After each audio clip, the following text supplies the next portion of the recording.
You don't belong here. Maybe try the nurse's office." The insult hit like a punch to the ribs beneath the blazing Arizona sun. Staff Sergeant Riley Voss stood still as 3 male trainees circled her, wearing grins full of cheap confidence. To them, she was just a quiet 27-year-old woman, 5'6", nothing intimidating. What they couldn't see was the Ardak Province compound where she dropped 4 armed hostiles in 12 seconds flat while the Navy Ghost Unit watched in stunned silence. Nor could they guess why those same operators had named her Ghost and meant every word of it. She never bothered to correct anyone. Arrogance didn't deserve her breath. In 6 hours during the base-wide force-on-force assessment, these same men would be drowning in their own humiliation, realizing just how wrong they'd been about who truly belongs in combat. Riley Voss carried herself like someone who'd already proven everything that needed proving. She stood at the edge of Fort Sentinel's main training yard, watching NCO students fall into formation under the brutal desert heat. The air shimmered above the cracked concrete, dust coating everything it touched. Her uniform was standard OCP, stripped of ribbons or badges, field attire that offered no hint of past honors, nothing that screamed operator. That was deliberate. Most who looked at Riley saw only what they wanted to see. Maybe a driver, maybe an admin clerk. They didn't see the 2 combat tours with a cultural support team embedded alongside Ghost Unit operators in Ardak Province, or the countless hours of close-quarters battle drills and advanced marksmanship courses she'd completed. They saw her gender first, her size second, and built every assumption from there. She was on base as a guest instructor for a week, helping with a new Joint Combat Readiness initiative. No one at Fort Sentinel knew her record, and the students certainly didn't, and that was just fine by her.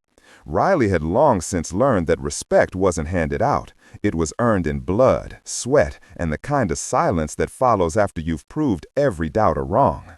Wherever you're watching from, drop a comment below, and if you want more stories of veterans who shattered expectations, hit subscribe to Old Bill's Tales. You won't regret it. Riley Voss grew up in the wide-open plains of Wyoming. Raised by a Marine Corps sniper instructor and a mother who believed survival came from preparation, not chance. Her father had her running rifle drills before she was 10. By 14, she could field strip an M4 in total darkness, and by 16, she was out shooting grown men at the county range without even breaking a sweat. Her parents never once told her she couldn't do something because she was a girl. They told her to be twice as skilled and let the results speak louder than words. At 19, Riley enlisted, scored high on every test, and volunteered for the Cultural Support Team program as soon as it opened. These CST soldiers were carefully selected women who deployed alongside special operations units to connect with local women and children in combat regions. But the training went far beyond cultural outreach. Riley went through brutal selection phases shoulder to shoulder with male Special Forces candidates, learning close-quarters combat, advanced tactical shooting, battlefield medicine, and small unit operations. She failed twice before passing. The third time she finished in the top 15%. Her first deployment sent her to Ardak Province embedded with a Ghost Unit platoon conducting direct action missions. At first, the operators doubted her. A woman on a killer capture mission seemed like a liability to some of them. Riley didn't demand respect. She earned it. She breached doors, pulled security, treated wounded teammates under fire, and never hesitated. When she single-handedly eliminated 4 insurgents who ambushed their patrol, the platoon chief started calling her Ghost. The name stuck, and so did their respect. She came home with 2 Bronze Stars with valor and a reputation that quietly followed her everywhere. Trouble began on her second day at a Fort Sentinel. She was observing a force-on-force drill when 3 students approached her near the range office. Prior service types and advanced leadership training. One of them, a thick-necked guy named Specialist Duran, looked her over like she didn't belong and asked if she needed directions to admin. His buddy snickered. Riley said nothing. She didn't owe him a word. Later that afternoon, during a tactical briefing, the lead instructor introduced her as a guest advisor with combat experience. Duran leaned toward his friend and muttered loud enough for everyone to hear that combat experience probably meant handing out supplies at a base. More laughter followed. The instructor didn't say a word, and no one else bothered to correct him. The real turning point came during mission planning for the upcoming combat readiness exercise. The scenario involved a simulated hostage rescue using simunition rounds, live targets, and strict time limits. Captain Maddox, the senior officer running the program, outlined the plan and asked for feedback. Riley Voss pointed out a weakness in the chosen approach that would leave the assault team exposed to enemy fire from a higher vantage point. She suggested an alternate flanking route that used natural cover and could shave nearly 30 seconds off their response time.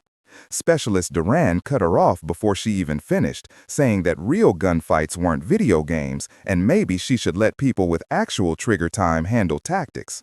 Captain Maddox didn't shut him down, he just moved on. Riley felt the sting of dismissal like a slap, but kept her expression calm.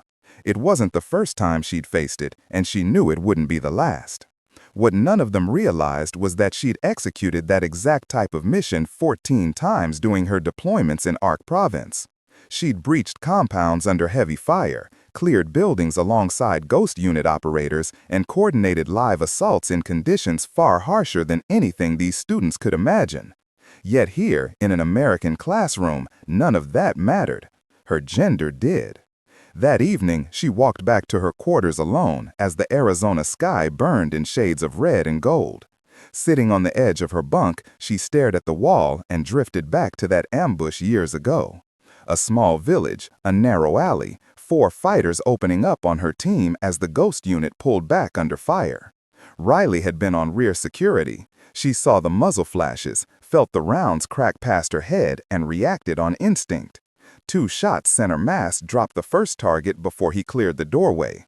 The second took 3 rounds, body armor. The third tried to circle around. She caught him mid-stride at 40 meters with a headshot. The fourth turned to run, but she didn't let him get far. 12 seconds. 4 dead, 0 friendly casualties. The platoon chief had looked at her afterward in stunned silence. He didn't need to say anything. From that day forward, she was one of them. But here, surrounded by people who'd never smelled cordite or seen what real combat did to a man, she was just another woman in the wrong place. It didn't matter what she'd done or what she was capable of. To them, she was theory, not reality. Riley felt the weight of that truth, not as anger, not even frustration, but a bone-deep exhaustion from having to prove herself again and again to people who'd never earned half her scars. She'd stopped expecting fairness long ago, but that didn't make it hurt any less. The combat readiness test kicked off at dawn. 60 students split into teams of 6. Their mission was straightforward: infiltrate a simulated enemy compound, neutralize hostiles, recover a mock hostage, and exfiltrate under fire. The exercise used live force-on-force ammunition inside a certified shoe house, complete with safety officers, medics, and full protective gear. Captain Maddox assigned Riley as an observer, just to watch, evaluate, and stay out of the way. The first 3 teams went through the course, sloppy, slow, predictable. Every one of them took the same route Riley had warned against. Each time, the elevated enemy position tore them apart. Casualties stacked up, time limits expired, and tempers flared. Then came Duran's team. He led from the front, loud, cocky, full of misplaced confidence. They moved exactly how Riley said not to. Straight up the main approach, bunched together, no spacing. The elevated shooters lit them up. Half his team went down before reaching the door. Furious, Duran cursed his teammates and stormed off the range.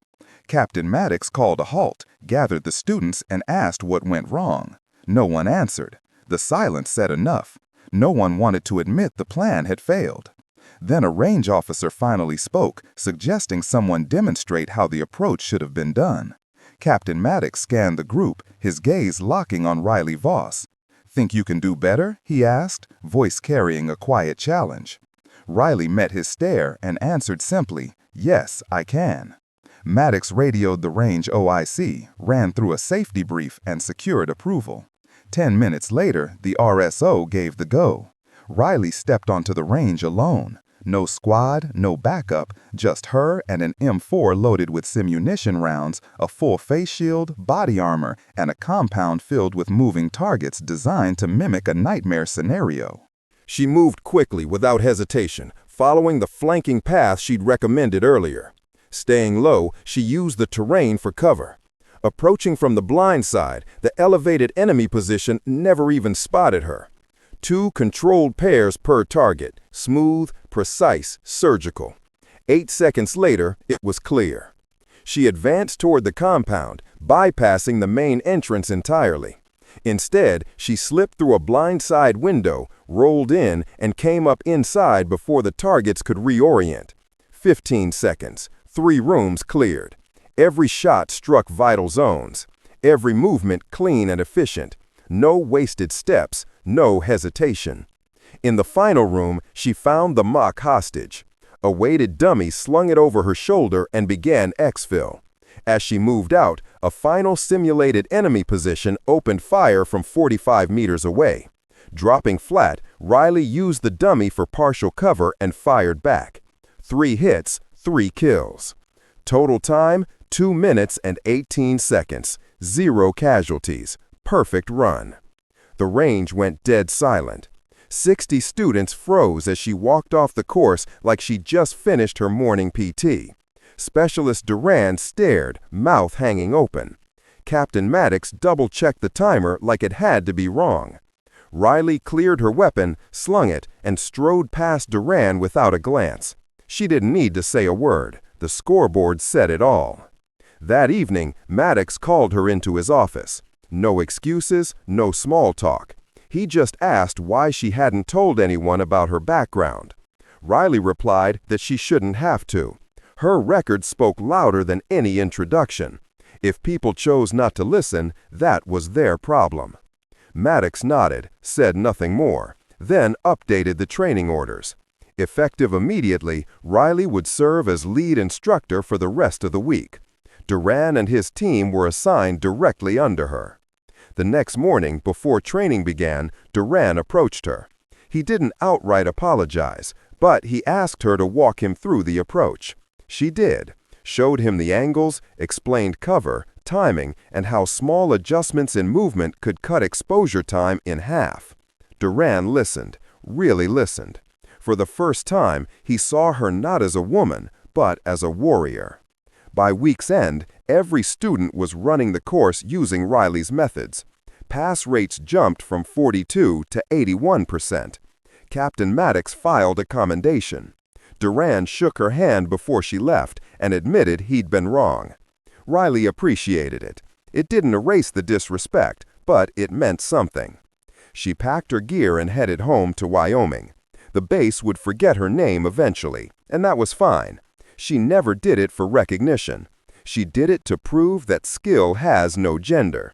And every time she stepped onto a range, every time she outshot, outmaneuvered, and outsmarted those who doubted her, she proved it all over again. Riley Voss didn't need belief.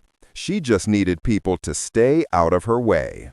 If you enjoy intense, true grit military stories like this, make sure to subscribe for more. New battlefield legends drop every day.